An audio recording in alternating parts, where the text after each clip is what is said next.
wait, where are they? There we are. Yay! There we are. Oh my gosh. It's like looking at us through a screen. There we are. Yes. It's all very meta. And here we are. Welcome to All the Things. I am Monique Duson. And I am Krista Bontrager, also known as Theology Mom. And this is the show where we talk about all the things related to God, life, and the Bible. And today we're coming to you live from right outside of Nashville, Tennessee, from the one and only Auntie Elisa Childers' studio. In her basement. Just living the dream, y'all. We are living the dream. Who would have thought? That's right. And grateful for modern technology and Bob Bontrager, the official button pusher, still working behind the scenes. There he is, all the way in Southern California. Hello, guys. Hey, how you doing? We're doing good. All right. Good deal. We got a great show here. Yeah, glad to have you helping us. And again, we are live. This is kind of a crazy situation. I think this is our first show we've ever tried to do on the road.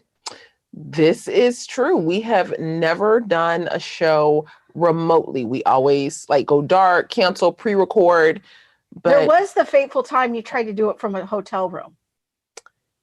That didn't work. That was from my friend's house. Yeah. Yes. Yeah. That didn't work. But we are live.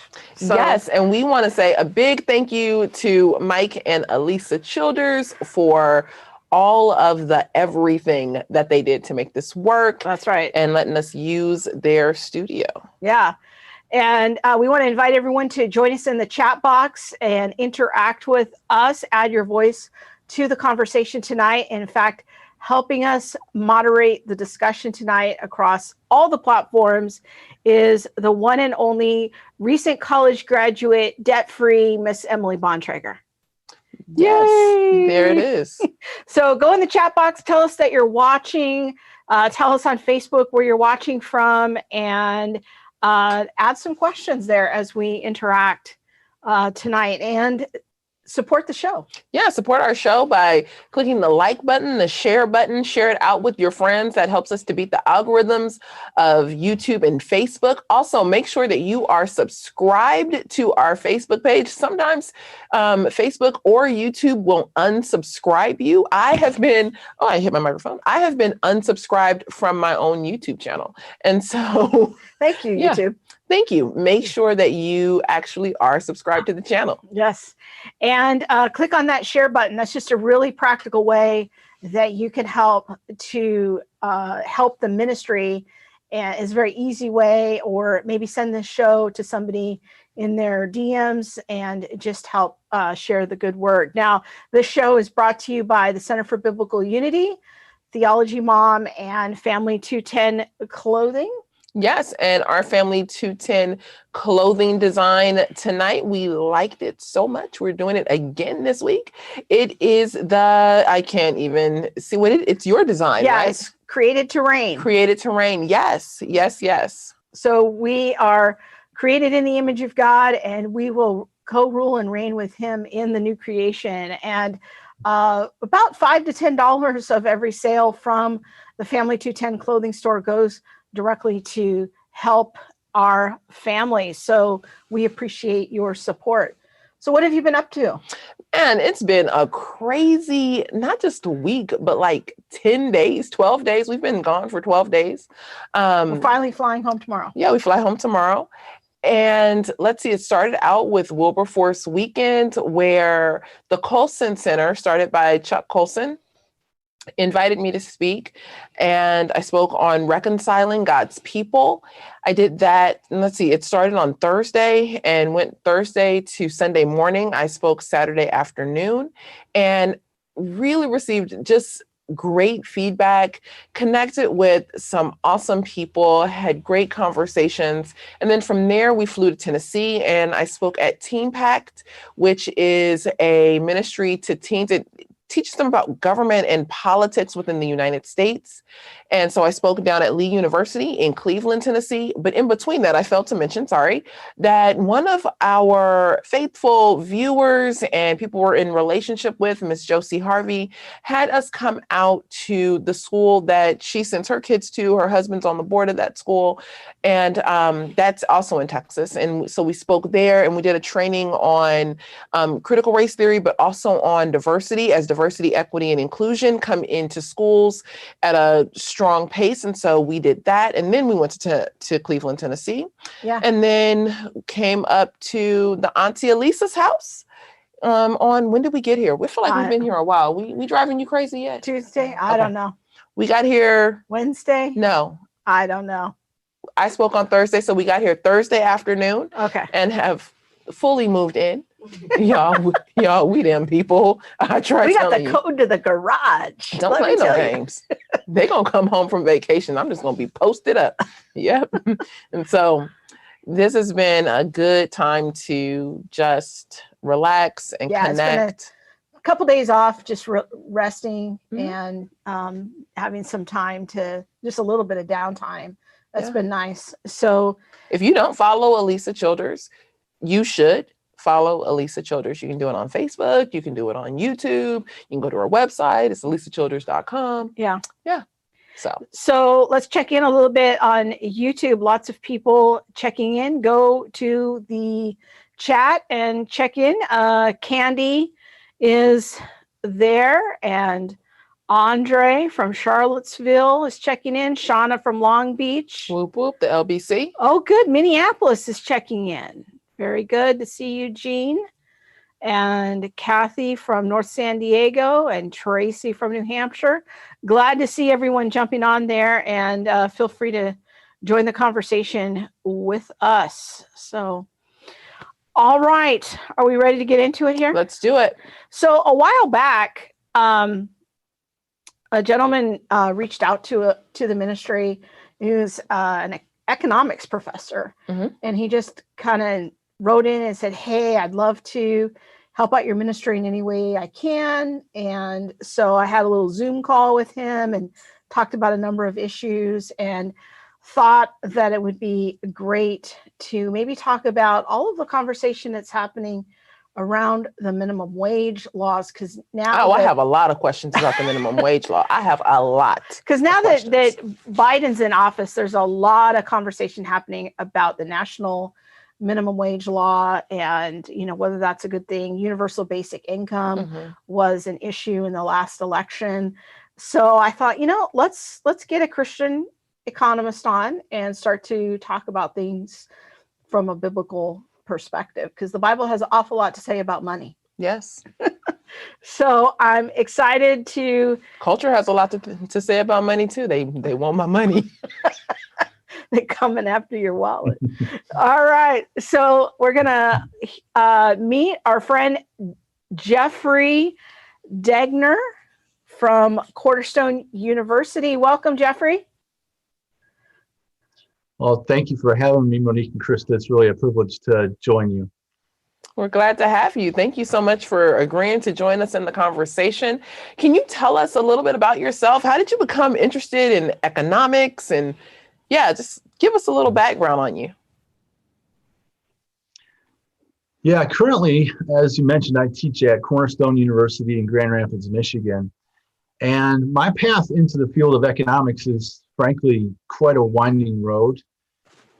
As an undergraduate, I really struggled to sort of find my way. And to be honest with you, I majored in music performance as a percussionist.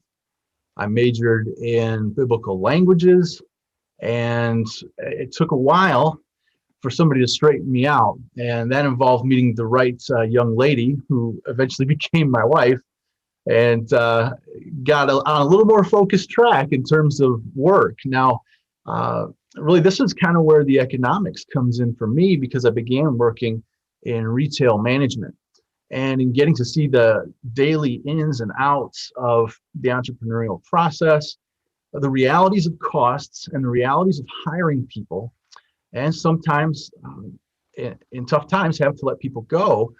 I became alerted to the importance of economics. Now, this time I actually had not finished my undergraduate, but I had piled up a few credits along the way in the social sciences. And so my wife and I, after a few heart-to-heart conversations, just looked at each other and was like, hey, it's time to finish with a teaching degree for me and to pursue really my giftings in the teaching field. Now, I finished with an undergrad then, after all that, finished with an undergrad in history and in economics from Western Michigan University up in Kalamazoo, Michigan. It is a real place, so, but graduated there in '05 and began teaching in the secondary schools and public schools and coaching football and so on and so forth. But I was also teaching at a local community college, and it's sort of interesting. For me, I hadn't achieved my master's in economics at that point yet, but because of my experience in the retail management field, I was able to begin teaching some night classes. So after teaching for a couple of years, I went to a conference at Hillsdale College. That was in 2008. And it was there that I was first introduced to what is known as Austrian economics. And this follows the line of thought of people who are just simply from Austria, starting with Karl Menger in the late 1800s, followed by Ludwig von Mises, and then his, I would argue, his most eminent follower, Murray Rothbard, who passed away in 1995. And so I discovered that tradition, that school of thought in economics in 2008. And so even though I already had an undergrad in economics, I felt like it was time for a total re-education or educating myself in the field. And so that's brought me on an exciting journey to eventually finish my master's and now to be pursuing my PhD with one of the frankly leading Austrian economists in the world, a gentleman by the name of Guido Hülsmann. And he actually teaches in a university in France called the University of Angers. But given the technology that's available to us, I'm able to participate in that program. And the goal is to finish that PhD in economics in not too distant future. Now, I'm curious what you've noticed over the years in terms of your students. According to statistics, younger people are being more sympathetic toward socialism. I'm wondering if you've noticed this as well, and maybe you can give us kind of your 1-minute pitch of why you think people should learn more about economics. Yeah, I think for Christians specifically, we need to be truth tellers. For me, I watched the Berlin Wall collapse. And from my perspective, that was a true movement of God, but it was also an inevitable outcome of the impossibility of socialism. And so those things are both true when socialism collapsed. But of course, humankind, as we know, has a pretty short memory. And for those who were born well after the collapse of the Soviet Union and the Eastern Bloc, this simply is not within young people's memory. And so you're right. There has been a noticeable uptick in the, I might say, interest in ideas of socialism. But Mises said, Ludwig von Mises said that the philosophy, that economics is the philosophy about human life and action. And this is what we're doing every day. But when it comes to socialism, I've come more and more under the conviction of what Paul says in 1 Corinthians 10, that we need to destroy arguments, every lofty argument that sets itself up against the knowledge of God. And I believe that socialism falls in that category. And so as an instructor, an economics instructor at a Christian university, I've fell more and more under the conviction that I need to actively confront this in my classrooms and in whatever conversations avail themselves. I remember one thing you said on the Zoom call that we had is that you have a lot of students that at a Christian university who come into your class and they are somewhat sympathetic to more socialistic policies and ways of looking at things. And so part of what you do actually as a Christian professor is begin to address that and helping them see whether or not that actually fits with their worldview as a Christian. So I'm looking forward to unpacking some of those issues together. Now, I sent Bob, our engineer here, an article that I saw recently because this is such a relevant conversation. The Biden administration recently raised the minimum wage for all federal contract workers. Now, he did this via executive order, and I'm not a fan of executive orders, but that's a different show. But it does raise the question about minimum wage laws in general, because there is an increasing push. This was a big campaign issue about implementing a national minimum wage law. And I think this is an important conversation because even in our travels, like, we see wide disparities in how people are paid from state to state for doing the same jobs. So I always like to start with history because, like you said, we're quick to forget sometimes. Maybe you can take us back to historically the start of minimum wage laws and how that came about. Yeah, so I would just stick with the history in the U.S. because throughout the world you'll see minimum wage introduced, but wherever you see it introduced, it's actually intentionally introduced as a form of labor market discrimination. And in the United States, really the push for minimum wage laws actually started at the state level.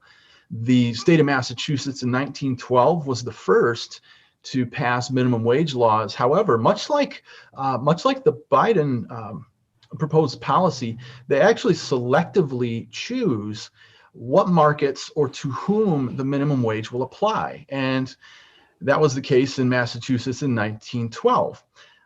This is at the height of the progressive era, and one of the goals of progressives was to end child labor. And in Massachusetts in particular, with good old-fashioned Yankee kind of New England attitude, they wanted women to be at home rather than in the labor force.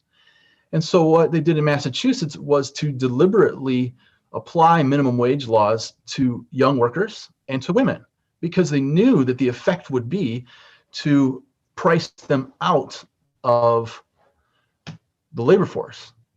And so eventually the Supreme Court, there were several other states that passed laws along the same lines. The Supreme Court in 1923 eventually struck this down as unconstitutional for the reasons that I've just stated there. They were clearly used as a tool of discrimination. Well, fast forward to Franklin Delano Roosevelt, and this might sound familiar as well.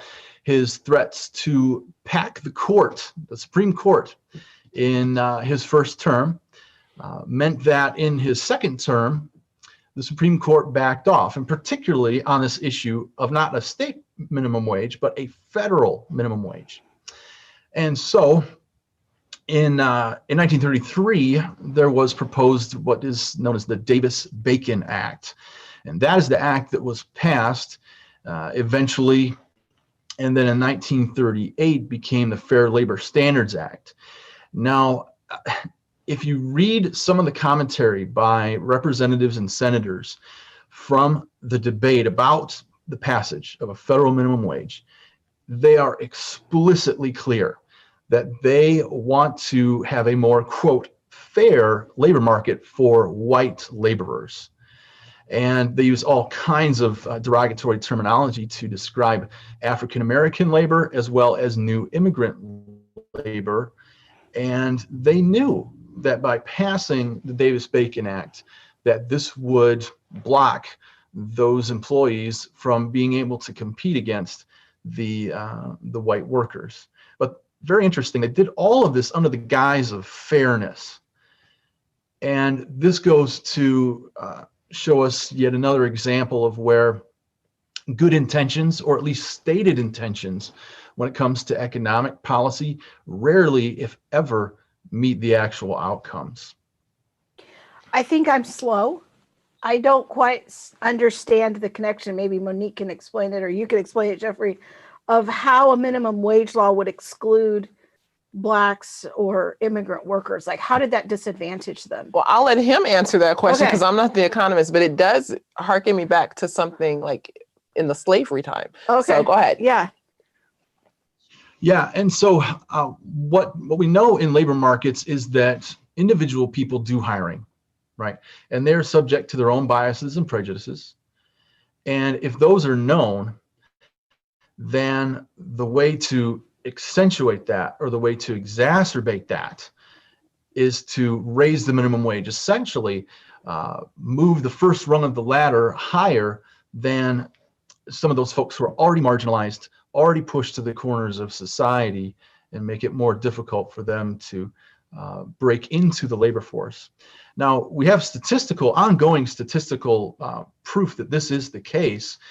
If one were to take a look at the Bureau of Labor Statistics website and look at who it is that is actually unemployed in the United States, we'll see that the highest concentration of unemployment is among minority males in the ages from 16 to 24. Well, what do we know about these guys?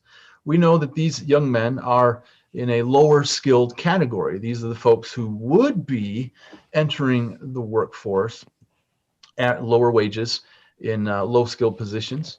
And those statistics continue to show up year after year after year. And so the effect of raising the minimum wage is to feed upon, exacerbate, or to enhance already perhaps internal biases and so forth. So I hope that clarifies. Are you saying that, and this is all new information for me, so I'm just processing. So are you saying that because of the hiring, let's say the hiring person, their own personal prejudices, if they think in their minds, well, if I have to pay, let's say the national minimum wage is $12 an hour, let's say that's the amount. If I have to pay this much because I'm prejudiced, I will tend to hire white people over Black people because I have to pay a certain amount per hour. Is that the argument? That kind of goes along with the idea that there are certain stigmas out there, certain ideas that, for example, if you come from a high school in my city, in Grand Rapids, that is predominantly African American, and you think to yourself, well, that means that achievement is lower, the students are not having as much instruction in school. The hiring manager then reasons to themselves, well, if I have to pay $15 an hour, then I probably want to hire one of these kids from a private school who I know doesn't have to rely on public transportation, so on and so forth. So that's what that's the sort of explanation on that. But among economists, there's I forget the gentleman's name, but he had a headline or a statement in the Wall Street Journal the other day that indicated that if there is this sort of increase in minimum wage, what we'll find is that the people who get that wage, who captured that wage in terms of the young workers, are likely to be kids from already wealthy families who can be sure to get them a ride there on time, who have the right connections, who already know the manager, et cetera, et cetera. And so this is the process that we often see unfold in the labor market that is specific to low-skilled labor. So then the minimum wage laws that are put in place that are supposed to be helping minorities actually work against minorities. That's precisely right. That's precisely right. And again, I referred to those Bureau of Labor Statistics numbers, and they're readily available to see it. So the minimum wage laws in California is something that I've been thinking about a lot, especially as, looking at hiring and, what is the minimum that we must pay and, wanting to definitely do more than the minimum and things like that. But You know, I have heard many arguments for minimum wage laws. What do you think? Like, do you think there's anything helpful about minimum wage laws? Can you give us like some best case scenarios or best arguments for minimum wage laws? Yeah, the best case scenario is that it actually doesn't create any unemployment. Now, that occurs in markets because you think about the United States and you think about low-skilled workers. Well, there are thousands of labor markets. So the market that you're in it's in Southern California. Yeah. Yeah. Is that right? Yeah. So what we see in places like Southern California or Manhattan or Miami or places that have higher per capita wealth, the consumers are more than happy to go to a Starbucks and pay quite a lot of money for their coffee, which then turns into revenue and then turns into wages. Well, the folks who live outside of Grand Rapids aren't willing to pay so much for their coffee. And revenues in the same sort of establishments are lower in more rural areas. And so one of the things I've done, I like to do this little exercise, is when I drive around the Grand Rapids area, is just to look at the hiring signs, and I'll often say, hey, we're hiring all shifts at this amount. Well, the farther you move away from the downtown Grand Rapids area to more rural areas, you see that number start to decline. And it's simply because these folks in outlying areas have lower incomes, which means lower revenues for local businesses. And then that smaller revenue means that you're paying your workers less. But people age because the standard of living, and I should say the cost of living, is lower. And so the idea of a national minimum wage at, say, $15 an hour that covers all markets for low-skilled labor at the same time, not too far from where I live. The local McDonald's is hiring at $11 an hour. Well, if they're forced to pay $15, there are just simply going to be fewer jobs available.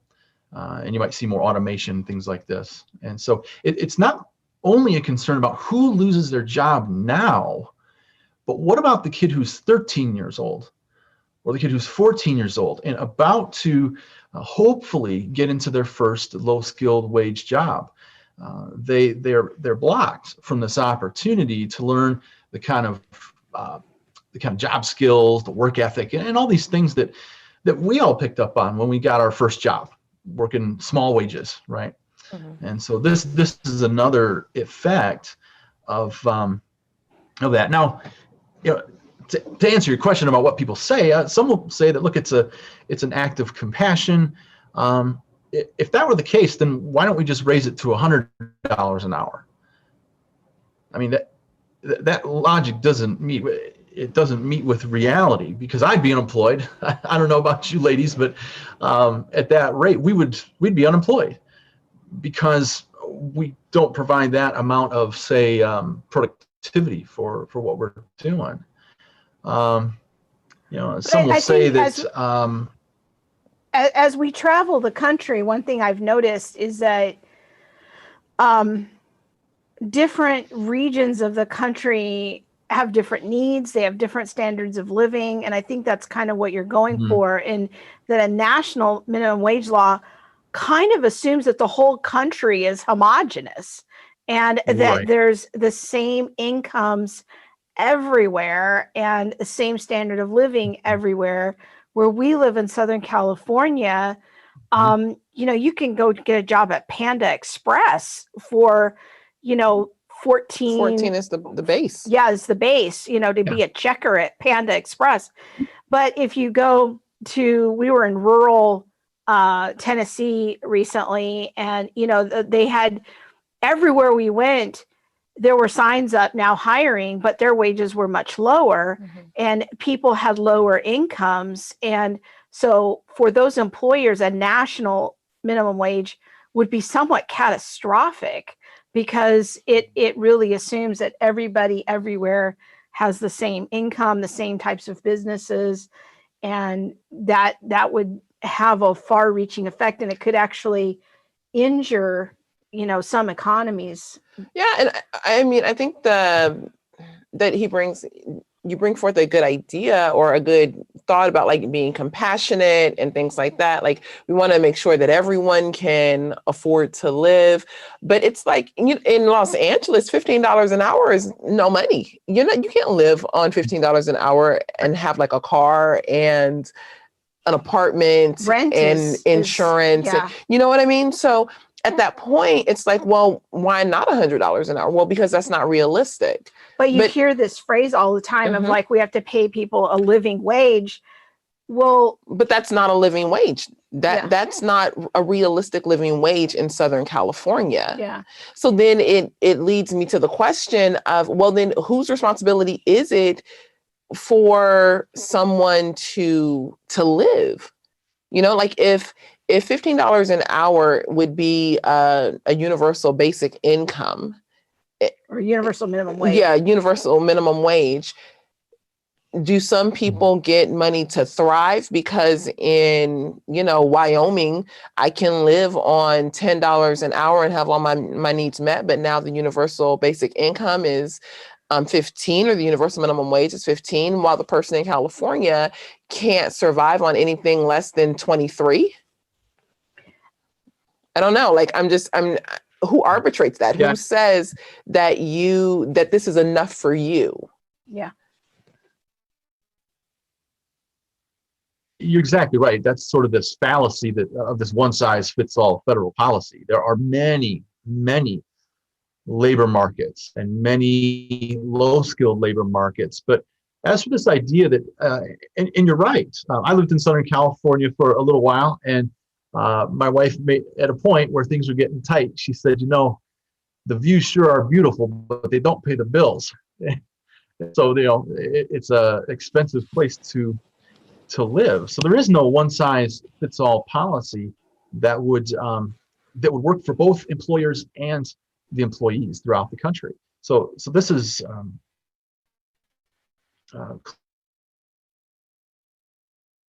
clearly a significant issue when you try to federal.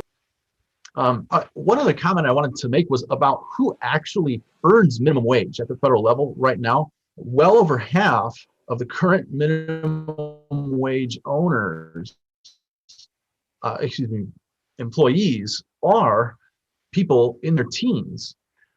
Then if you take the population that is 25 up until retirement, there's only 1% of those individuals who actually earn minimum wage. So you often heard it said, and it's true, that, well, who can raise a family on a minimum wage job? Well, the answer is nobody, but the follow-up is that no one is. In fact, if you're married, only 1 in 100 people who are married earn a minimum wage. Now think about that. If you have a spouse, that implies that there's a 99% chance that they have a job that earns above minimum wage. And so these numbers really sort of dismiss this. I'll call it a myth that there are these adults out there who are not able to take care of their kids because, oh gosh, they're stuck in a minimum wage job. That person is not in the minimum wage labor market. What do you think about those who say, well, minimum wage laws should fall under the banner of like love for neighbor? And shouldn't Christians be for the idea of love your neighbor? Like, I should care that you eat. I should care that you have a place to live.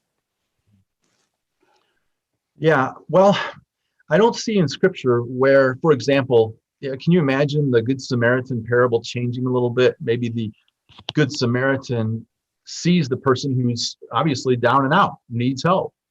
But instead, the Good Samaritan tries to flag down a Roman official to go track down the Levite who had more money and say, and shake him down and say, all right, you need to be providing for this individual. Christian charity is at the church level. And we don't go through this process. We are not told in the scriptures to go and appeal to the government, ask them to seize the wealth of perhaps store owners or small-time entrepreneurs and force them to take care of others. This is a call for generosity that is upon each of us and our churches, but not to grab the government and tell, hey, this guy over here needs to take care of this guy's needs. That's not the process we see in either the Old or New Testament. I think one of the things that I've tried to teach my kids, and I don't know if I did this right or not, but I tried to encourage them to look and differentiate between an entry-level job or what I used to call when they were young, a teenager job, yes. And when they were small, even I would encourage them to think about like, what teenager job would you like to do someday, to help them know that, work was in their future. As they were growing up, they worked in our family small business from the time they were about 11 or 12, and they would put in an adult's day work. It was hard physical labor that they did in our family business. But then they've gone on to get entry-level jobs. I have one daughter right now. She's earning about $15 an hour with tips as a busboy in a restaurant and busboy / hostess. And, that's really her first kind of entry-level job, which is fine if you're 17, 18 Yes. years old. But I would be concerned about her if she stayed in the restaurant industry, and I don't know what she's going to choose in her life, but if she stayed in that industry and then she was still earning $15 when she was 23 or 35. So I think the idea is that as you learn skills, you're no longer an entry-level skill anymore.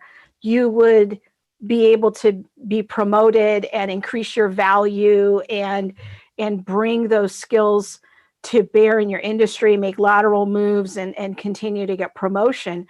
I think what's difficult is when people get trapped at the level of a low skill job and then they have kids and families, and that's where you get the idea of kind of the working poor. And that's where things get a little bit more difficult. When, you have a 35-year-old who's still stuck at the entry level job. So, this interaction between the employer and the employee, you hit on some really wonderful things there. I went through this, I'm going through a similar process with my oldest daughter. She's making $14 an hour at a certain establishment, and she feels pretty good. She's like, Dad, I'm making bank. I'm like, well, that's great, but this is about learning skills. And how about being the owner of that place someday? Let's make sure that we're going to acquire the kind of skill sets that do raise our wage. But you are right, Krista. Some folks do sort of get stuck. But again, statistically, we know those folks are about 1 in 100 for minimum wage laborers. Now, what I would say is when it comes to I want to speak to the Christian entrepreneur here on this point. We have a number of places in both the Old and New Testament that reflect on and demonstrate what it's like to have a voluntary and a mutually understood contract. One example is in Deuteronomy. We have, I believe, Deuteronomy 25. We have this call for, let's say, a vineyard, must pay them by the end of the day. Well, the Bible is describing the timing of the payment, not the specific amount. And so what's being called for there is an understanding of what is required by both parties, an agreeable contract. And in Matthew chapter 20, there's there's an actual parallel to this passage, Matthew 21 through 16, where Jesus is describing describing God the Father in the parable of the vineyard owner and the workers. And first we see in that parable that God is consistent with his own law. He pays all the workers at the end of the day at the properly appointed time. But second, you see some workers who are not as happy with what they've gotten, and they claim that the vineyard owner is the owner of the property is unjust. And the owner replies that in the place of God the Father, saying, look, I am free to do with what already belongs to me. Are you envious of my generosity? That's the question he asks. And so that's a New Testament parallel as well. But I'm also concerned about, as business owners work through the hiring and the wage determination process, that for Christians, this ought to be an ongoing conversation between employers and employees. Paul in Romans 12 calls us to think of ourselves soberly, to think of ourselves accurately. Well, that's true if you're an employer or an employee. And so giving people their just due as employees is, I think, and hopefully should be, a distinctly Christian attitude and approach to the conversation of employment and wages. One of the parables I spend the most time talking to my students about is the parable of the talents in Matthew chapter 25. We see that there are unequal expectations there because they're each given 5, 2, and 1 talents. But we also see that there's a follow-up conversation about the actual productivity that the person brought.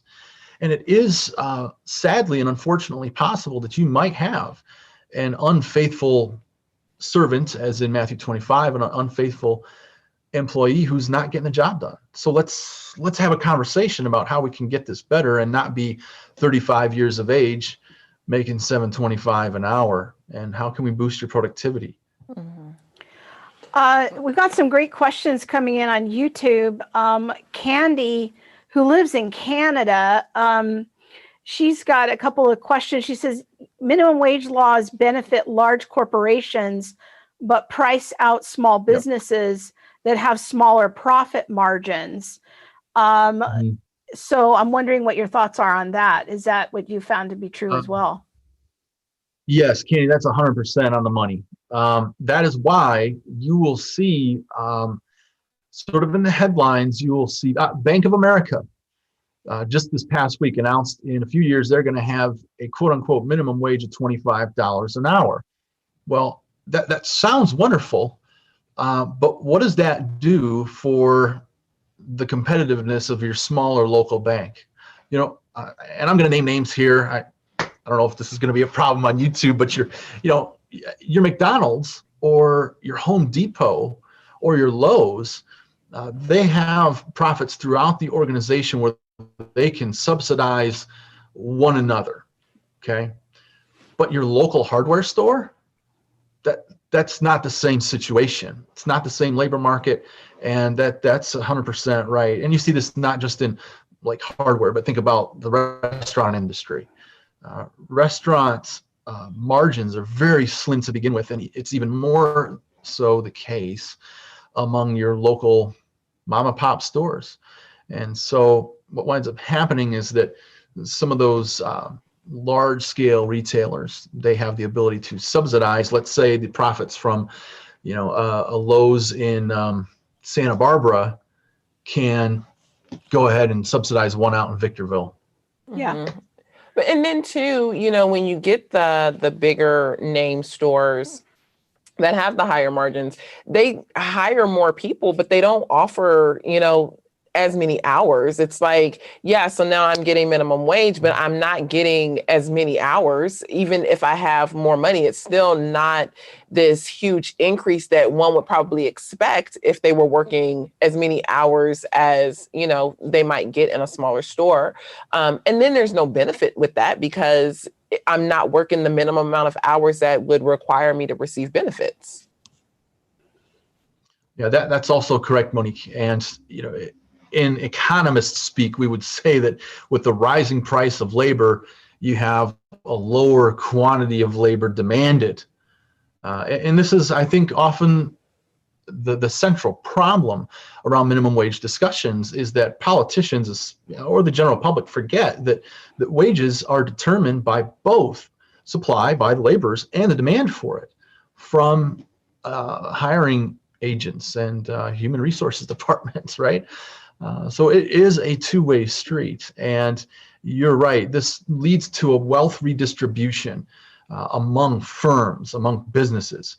Those that can handle the minimum wage, they actually push for it. They actually encourage Congress to move forward.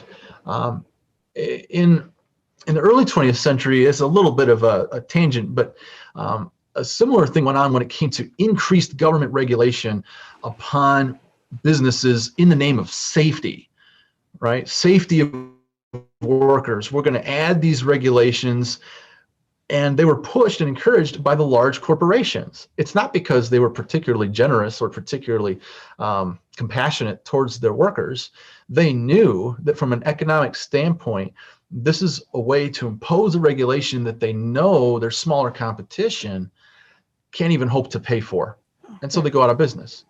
And so it's a similar sort of process that we see here with minimum wage when we compare the large corporations versus your small local businesses.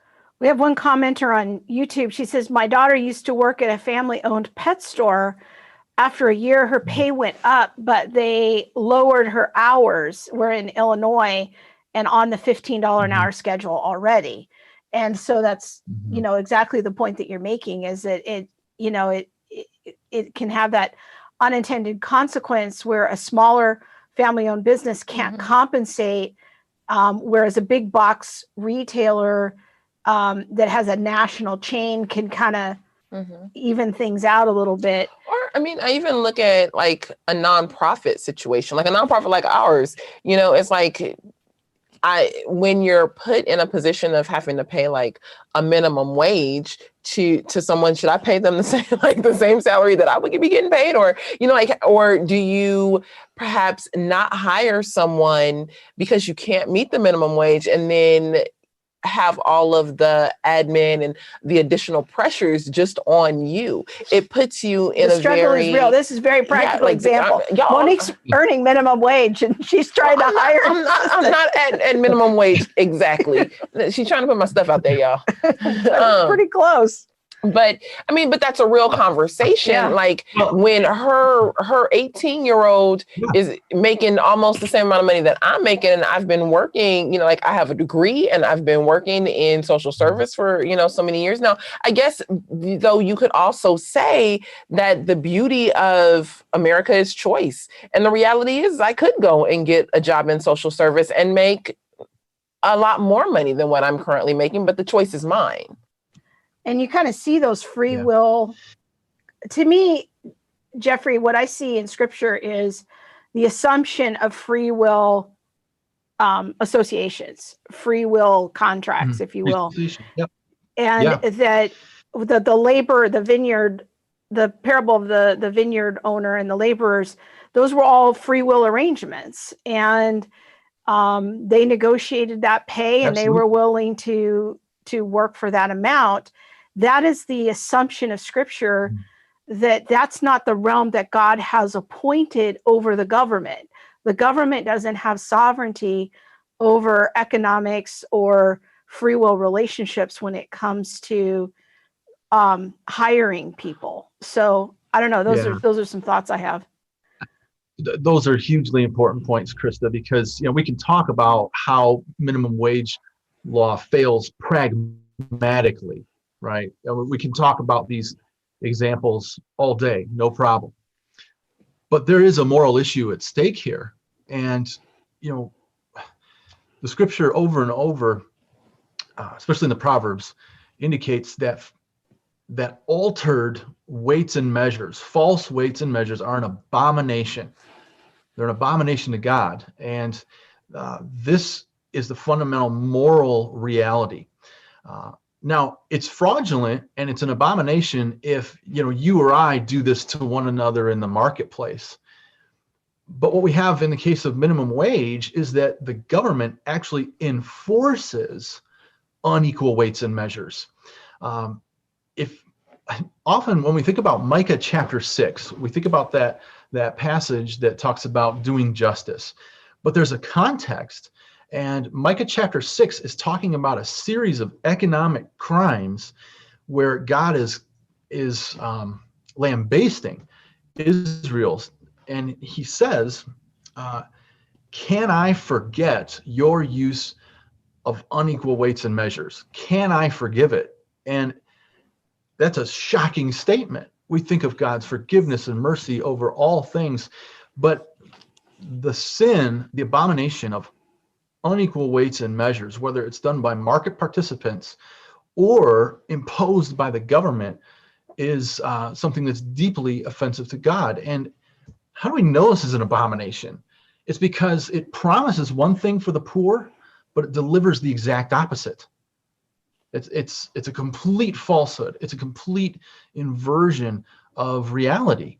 And yet we have government officials throughout the ages who have pushed for this sort of thing. And in fact, in Micah chapter 6, there's this little statement there about the statutes of Omri, one of the wicked kings. Mm-hmm. It seems to me that that he's enshrining into law market fraud, market unequal weights and measures. And so that's the moral side of this. And that's the one where I feel like my conversations with students at Cornerstone is becoming more and more enriched. It's not just that this, when minimum wage, again, especially in markets like rural areas where people have, there's a lower, what we call equilibrium wage. It's not just that those people are disaffected. It's that it disproportionately harms the poor. It disproportionately harms the young who, I think we've just described here with plenty of anecdotes how valuable young work is for all of us in learning work ethic and so on. I think we're getting so many good comments. People are really enjoying the conversation. One thing I wanted to ask you about is the idea of in Deuteronomy 24, which we mentioned earlier, is, from God's perspective, and Bob's got this, if he wants to, can get it up on the screen for us, is it from God's perspective to take advantage of the hired worker, the low wage worker in this case is when you don't pay them, when you don't pay them in a timely way, and you're basically engaging in a form of theft. You're stealing their labor for your own benefit, and that would be a violation of one of the commandments. And from God's perspective, if we're going to talk about a justice issue, it's paying your people. It says before the sun goes down, knowing that they are counting on it. Otherwise, that they may cry to the Lord against you, and you would be guilty of the sin. And so the passage sort of presumes that there's sort of this is the hand-to-mouth worker. This is the person who's really relying on the daily wages to provide for their family's basic necessities. And when we think about small businesses, when we think about even large businesses, the idea of paying the worker does matter to God. Like, that is a justice issue. And so we absolutely don't want to steal people's labor, but I think it's important for us to think biblically about this, not from the standpoint necessarily of like, well, what's the smallest amount I can get away with paying my workers, but looking at them as human beings. I think that if we're going to be Christian bosses, the ideal is that we see our employees as human beings, and maybe even knowing some of their needs and having compassion on that, and looking at, maybe even helping them with Christian charity, being able to provide for your own family. But, we want to think Christianly about these issues. But it's sometimes a little bit tricky because our culture wants to send us messages of what compassion and justice look like, and we have to think carefully about it from God's point of view. I don't know if you have any other thoughts on that. Yeah, the great thing to draw out of that Deuteronomy 24 is to ask the question, why are they counting on it? And I believe what we're being shown there is that they're counting on it because there's a known wage for a day laborer. There's a known agreement, much like you saw in the Matthew 20 passage. In fact, in the book of James, James rebukes employers in the church, because what the employers in the case of that James is describing, they're employing poorer Christian brothers and sisters, but they're telling them, oh, well, I'll pay you tomorrow. Well, that's breaking the contract, a well-established and widely understood contract. And maybe these wealthy people are thinking, well, I'll pay tomorrow. We're brothers and sisters. They can wait. They'll be gracious or patient. It's hard to know precisely the thought process, but you see over and over again that timely payment on what is expected in a contract is absolutely paramount to Christian integrity. And to follow up, what does it mean for us as Christian employers to take care of and to work alongside our employees? I mentioned earlier, I think it is that ongoing, sober, as in accurate, description of what our work is looking like. How are we really doing? Where can we truly improve? So that there can be growth and flourishing for the individual in terms of their skills, but also in terms of the financial benefit. So it's really incumbent here on Christian employers to be having the conversation about growth in productivity, and certainly to be generous when needs arise. I agree with both of you guys on that. And as someone who is soon to be like an official employer, I think that it's hard to have that conversation when the government in a way is stealing from what feels like stealing from the employer to say, you must take this money and use it this way. And maybe stealing isn't the most generous of words, but I think when things like universal basic income or, demanded minimum wage laws come into play, it's like we can't necessarily take all of these other things into consideration the way that we might want to, because it is a demand that you must pay this amount. And that in some regards, to me, is an overreach of government. It's an overreach of what I feel like Scripture is calling me to do, and what I would want to do as a Christian, caring for my neighbor or caring for my brother or sister. There just seems like there's such an overreach or an overstep of government that almost prohibits some of the duties that I feel like I would want to participate in, if that makes sense. Yeah, just to build on that, I think that, the government, God has appointed the government to be over, justice in terms of terrorizing with the wicked, to punish the guilty, to protect the innocent. This is the primary purpose of the government from God's point of view. But I enter into individual contractual relationships as an employer, as someone who hires. I think my responsibility as a manager in my current job is advocating for the development of those that I supervise.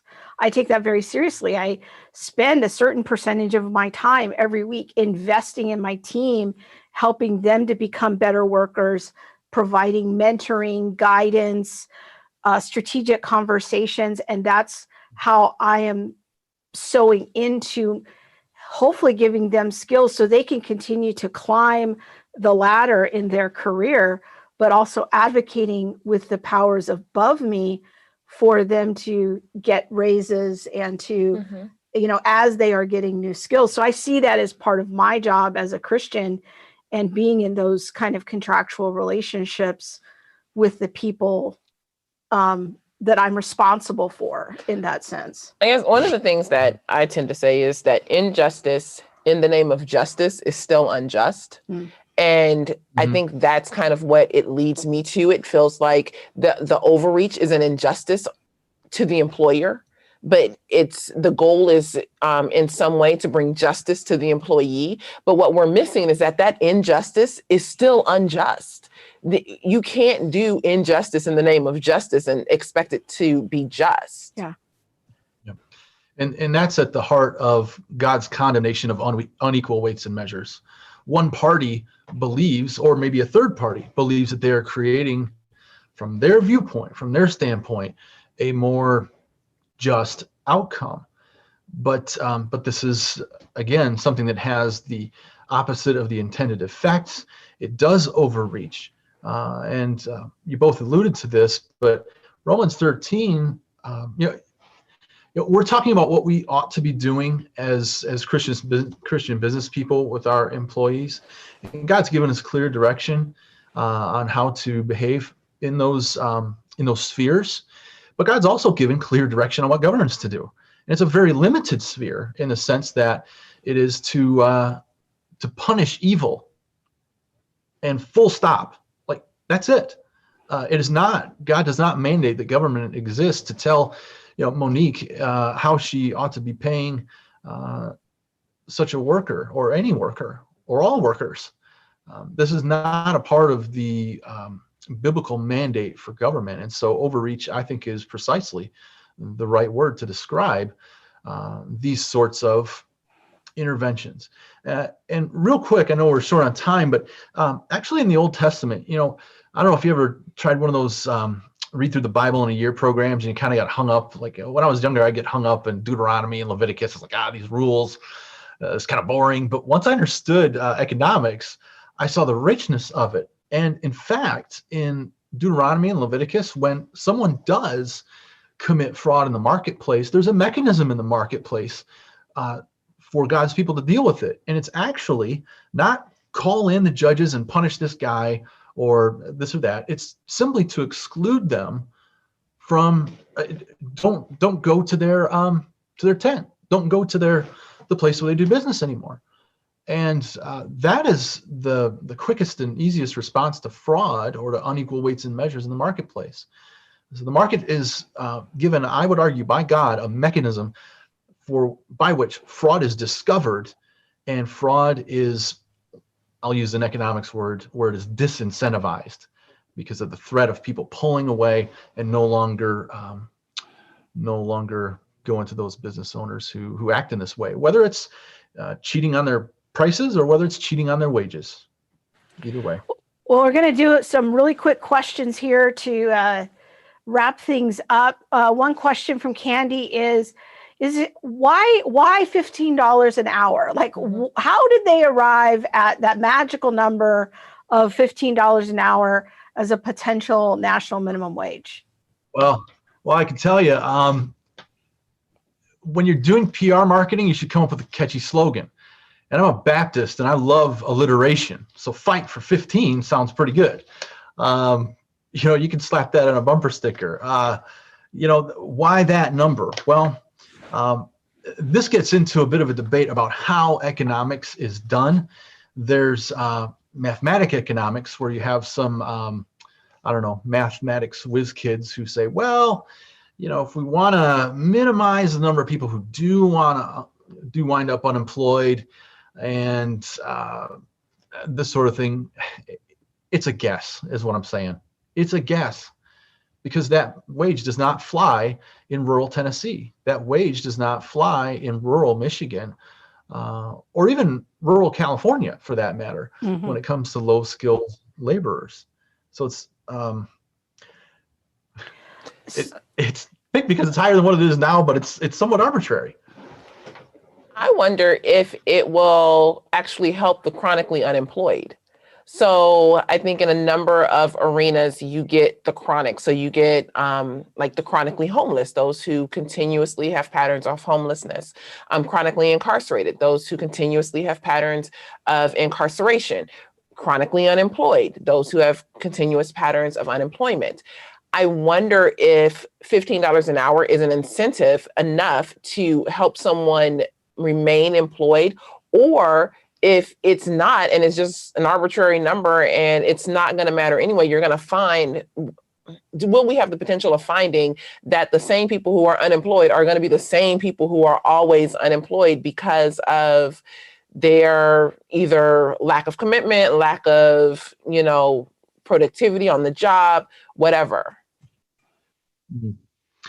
Yeah, so that question about the chronically unemployed, when we do take a look at who is chronically unemployed, they tend literally to be the same people, not the same demographic, not the same whatever gender, race, background, the literal same people.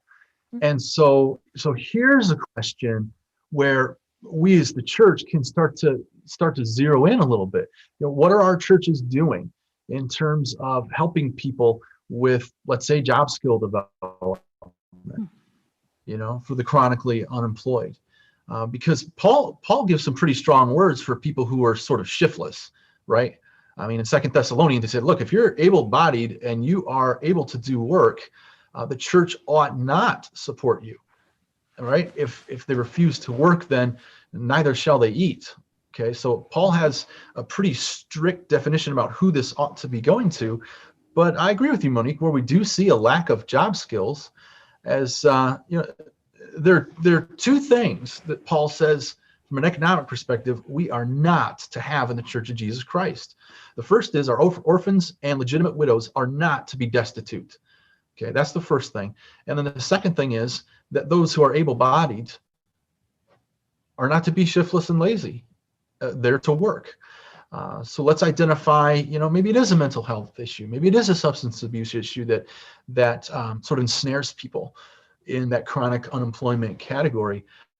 So if we can zero our efforts in there, rather than spending all of our time pounding the table for a universal minimum wage and an across the board sort of policy and call that justice, when in fact it is an unequal weight and measure that A, doesn't work, and from a pragmatic standpoint, and B, the scripture teaches us is in fact an abomination. So that's really good. And we've kind of touched on it a little bit, but this whole universal basic income, which is different than the minimum wage law. Universal basic income is the idea of like everybody gets a certain amount, whether you work or not. And I actually think that the government is experimenting with that right now through all of these stimulus checks and sort of conditioning people. But everywhere we go on this trip, like we see now hiring signs everywhere, and even in rural areas. And it's almost like I'm wondering if this quasi-universal basic income that's happening right now with unemployment for even if people aren't working, in a more generous fashion, is actually creating an environment where people don't want to work. Why work? I can earn the same amount or more if I just collect this government check. I find that deeply problematic from a Christian perspective, because work is part of the created order. Work comes before the fall. It is intrinsic to what it means to be a human person. And so if we're putting forth policies under the banner of justice, such as a universal basic income, I actually look at that as an abomination before God. But I'm wondering if you have any thoughts about that. I 100% agree. And your comments here are part of the reason that I love the work that you both are doing. This is an image of God issue. When we strip the ability from someone to work, then we strip away, not completely, but we strip away that part of the image of God that is in us, that deals with creativity, that deals with wisdom, that deals with working into the world to bring blessing and flourishing to ourselves and to others. And that is stripped away. But the logic is simple. Imagine this would be very generous of me, but imagine I were giving my kids $100 of allowance every week for sitting on the couch and doing nothing. Just, I care about you. You're my kid. $100 a week. Well, then there's a babysitting job that comes along for $120 a week. And let's say they got to work 15 hours. So they're making $8 an hour. But I tell them, look, if you take this job, you're going to be making 20% more, but there's no more allowance. Well, a 10-year-old can do the math and realize that is for the child, That's an irrational proposition. They would go to work for 15 hours during the week to gain $20, right? Because I was giving them 100 for doing nothing. Mm-hmm. And that's not even to mention the taxes after receiving that wage, right? So it's an irrational proposition. In fact, my PhD supervisor, I got to give him a shout out again, Dr. Guido Hulsmann, describes this sort of problem as a rationality trap. When you trap a person into foolish, ungodly behavior, but it's the only thing that makes sense. It's the only thing that makes sense. And so these rationality traps are, Job, in claiming and talking to God, said, I've spent my life smashing the fangs of oppressors. Well, the idea of fangs is that you've trapped prey. And Job made it his job to break apart. So when I hear people talk about systemic injustice, well, there's one for you. There's one for you. The systems which government puts in place that keep people ensnared or trapped in a place where they do not fully reflect the image of God, where they do not fully exercise the cultural mandate of Genesis 1 and 2 to be fruitful and to multiply. But again, these rationality traps that are set up by government mean that that's the only thing that makes sense, is to stay on the sidelines. Yeah. I think to think about the idea of a universal basic income as being an example of a systemic injustice, that's a very provocative idea. And as a parent, I have to tell you, I've never been a fan of the whole allowance situation, because I feel like it conditions kids from the beginning, to just expect money for breathing. And when our kids were young, we had them collecting bottles and cans, and even recruiting their grandparents to save bottles and cans, and they had to go recycle them at the center, because I wanted them to have a connection in their brain between work and money, because I saw that as being a biblical idea, and those two ideas go together. And so even from a parenting perspective, all along, I was trying to put those two ideas together in their brain. If you want money, you must work. We're not going to just give you money for breathing. So, it's just it's just a provocative thing to think about as a justice issue. Thank you, Jeffrey, for coming on and talking to us. This has been so helpful. I have so many more questions, but Monique's pointing at the clock for me, so we got to run. We have a flight early. Yes. But it's a pleasure. Yeah, so many good questions. Maybe if you can leave us with any recommendation. One of the questions in the chat was, where could someone go to learn more about the history of minimum wage laws and impacts and that kind of a thing? How could you resource us for more information on these issues? Sure. I'm going to give you my best one-stop shop. That is Mises.org, MISES.org. And I'm currently at the Ludwig von Mises Institute in their wonderful library here. But in terms of resourcing things there, the first place to stop on these issues, if you're not really, don't have much of an economics background, is a book by Henry Hazlitt. It's called Economics in One Lesson. And fantastic. Oh, I have that book. Yes. Do you? Oh, yes. There you go. Yeah. Very good. Yeah. So that's great. So that's a great starting point. And on these issues of minimum wage, there's a number of different articles you would find there. I want to make sure I get the titles right here real quick. That'll be a good spot for folks to go. Very good. Well, thank you, Jeffrey. We appreciate the conversation. Thank you so much for having me. It's really been a privilege, and blessings to you both in your travels and your continued work with the Lord. Oh, thank you. Thank you. Very good. All righty. That was good. That was. I had like 45 more questions. I know you did. We not here for all that. I'm sorry. You can miss me with it today. People, it is not that serious. I want to go to a few more comments before we hang up, but first I want to talk about our friends at Impact 360. Yes. We Go have a ahead. video. Yes, go ahead. Give the intro. Wow. Y'all, I'm telling you, my brain is in vacation mode.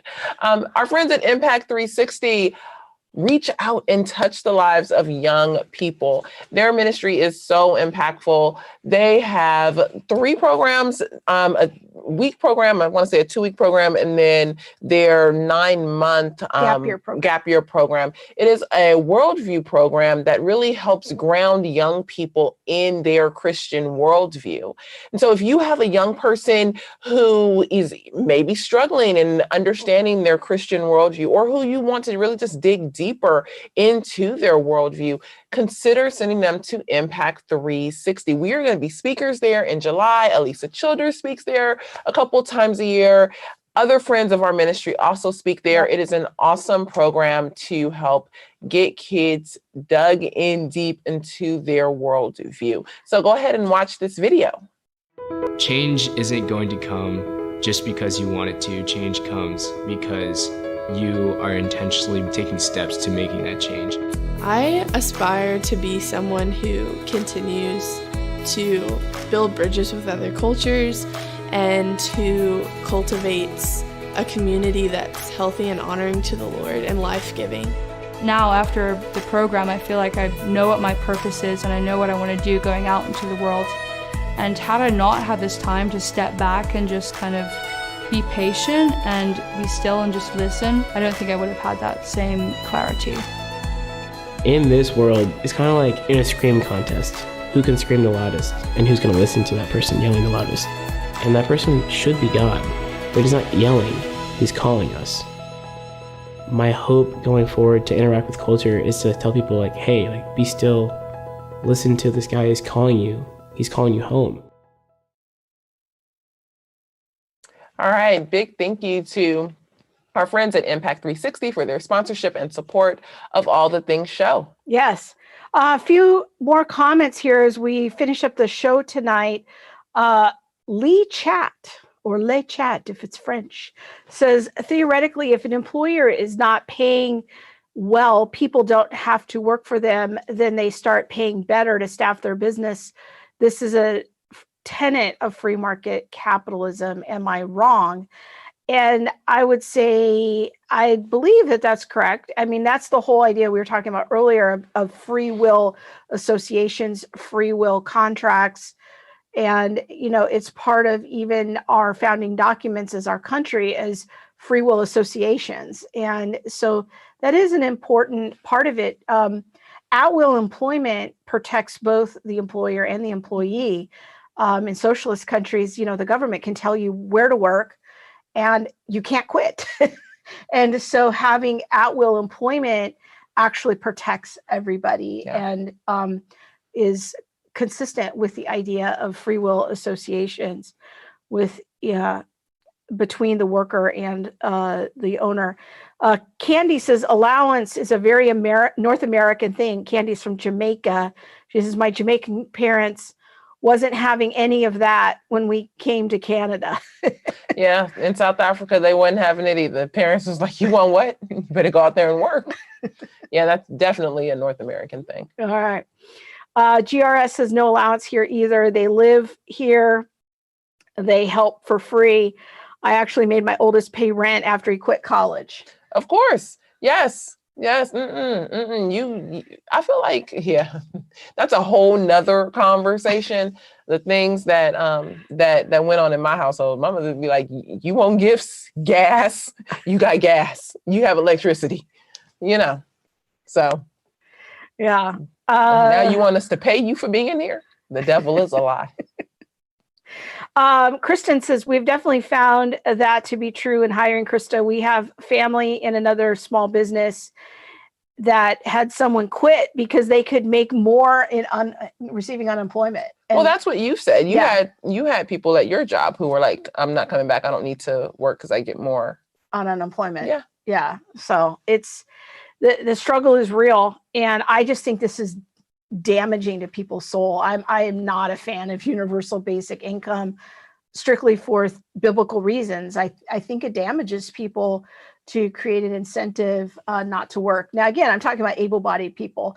If we're talking about the disabled, the the truly the indigent, people who cannot work, or in certain categories of like widows or people who are the vulnerable in that way, that's a different conversation. They shouldn't be allowed to be without basic needs and resources.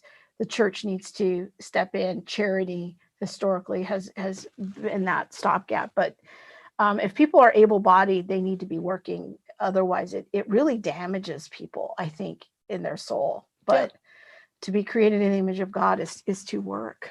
But I love what Jeffrey said about, increasing not just employment opportunities, but increasing skill sets, like job skills and things like that, and how the church can step into that conversation. When I ran a shelter and day center, one of the things we had was like a computer center and job skills and things like that. I actually, at another job, created an internship for teens where before they actually went to their internship placement, I taught them these are some of the entry-level things you're going to need to know to work in an office.